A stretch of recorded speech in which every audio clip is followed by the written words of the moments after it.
कक्षा 8वीं की स्टूडेंट फाइनली आपका यहाँ व्यवसाय गणित का पुनः परीक्षा सत्र 2025 का जो पेपर वो लेके आ चुके हैं और साथ ही आपका यह पेपर 3 जून को होने वाला है, ठीक है।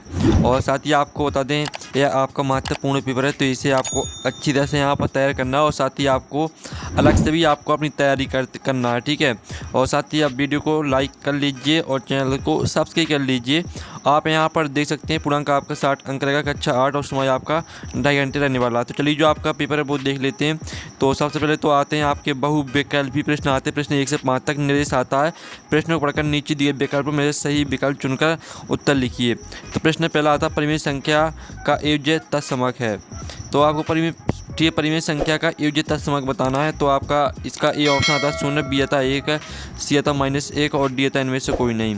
तो इसका राइट आंसर आपका 0 हो जाएगा, ठीक है। फिर आपका दूसरा आता समीकरण 2x - 3 = 7 का एक हल है। तो इसका आपका ए ऑप्शन आता है x = 4, बी आता है x = 10 और आपका सी आता है x = 2 और डी आता है x = 5। तो जो आपका यहाँ पर दिया गया समीकरण 2x - 3 = 7 का एक हल है। तो जो इसका राइट आंसर रहेगा वो आपका x = 5 हो जाएगा, ठीक है। फिर आपका यहाँ पर तीसरा प्रश्न आता 8 का घनमूल होगा। तो आपका यह आता 60 और बी आता 50, ठीक है। और सी आता 110 और डी आता 55। तो जो आपका यहाँ पर दिया गया 8 का घनमूल होगा तो इसका जो राइट आंसर रहेगा वो आपका 60 हो जाएगा, ठीक है। 60 आपका करेक्ट आंसर रहेगा।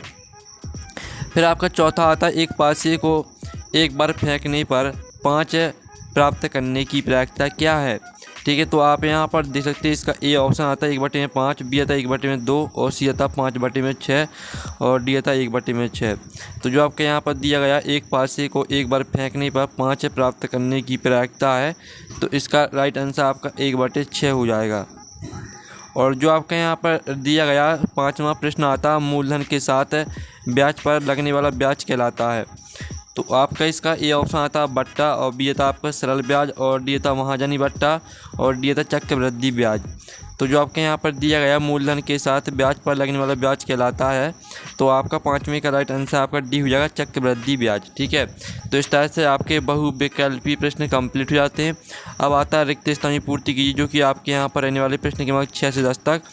तो निर्देश आता है रिक्त स्थान की पूर्ति कीजिए, प्रत्येक प्रश्न के लिए 1 अंक निर्धारित है।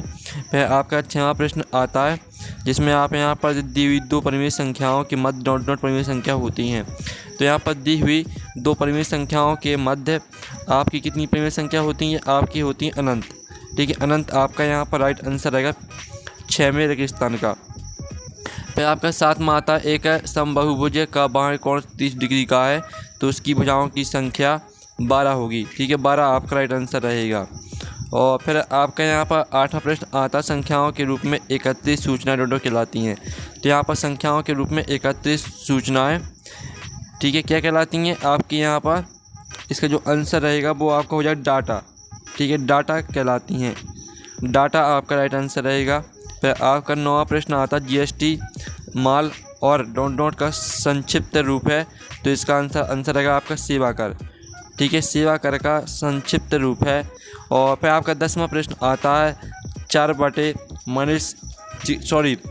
की घात -3 का मान डॉट डॉट होगा। तो यहाँ पर 4 की घात -3 का मान आपका 1/64 होगा, ठीक है, आपका यह राइट आंसर रहेगा। तो इस तरह से आपके यहाँ पर जो रिक्त स्थान है वो कंप्लीट हो जाते हैं। अब आते हैं अति लघुत्तरीय प्रश्न आते हैं 11 से लेकर 16 तक। तो 11वां प्रश्न आता है कि समांतर चतुर्भुज के 2 आसन्न कोणों का अनुपात 3:2 है। समांतर चतुर्भुज के सभी कोणों की माप ज्ञात कीजिए। फिर आपका 12वां आता है, तो 12वां प्रश्न देख लीजिए। फिर 13वां प्रश्न आता है एक कार एक स्थान तक पहुंचने में 60 किलोमीटर प्रति आवर की चाल से चलकर 2 घंटे का समय लेती है।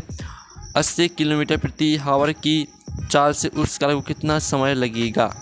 फिर आपका 14वां प्रश्न आता है 15 और 16 प्रश्न आता है, ठीक है। और साथ ही आपके अति लघुत्तरीय प्रश्न है। तो जो आपके प्रश्न 11, 12, 13, 14, 15, 16 जो इनके आंसर वो देख लेते हैं। तो स्टूडेंट आप यहाँ पर देख लीजिए आपका प्रश्न 11वें का आंसर समांतर चतुर्भुज के 2 आसन्न कोणों का अनुपात 3:2 है। मान लें कि एक कोण 3x और 2x है। समांतर चतुर्भुज के आसन्न कोणों का योग 180 डिग्री होता है। इस तरह से, ठीक है, आपको सॉल्व करना है। ये आपका 11वें क्वेश्चन का आंसर और ये आपका 12वें क्वेश्चन का आंसर, ठीक है। इस तरह से आपको सॉल्व करना है। 256 आपका आंसर आ जाएगा। फिर 13वें क्वेश्चन का आंसर देख लीजिए, ठीक है, दूरी बराबर गति गुणा समय। इस तरह से आपको सूत्र लगा देना है। तो आपका यहाँ पर ठीक है 1.5 घंटे आपका राइट आंसर आ जाएगा। फिर 14वें क्वेश्चन का आंसर देख लीजिए। ठीक है, इसमें आपके 24 सेकंड का राइट आंसर आ जाएगा।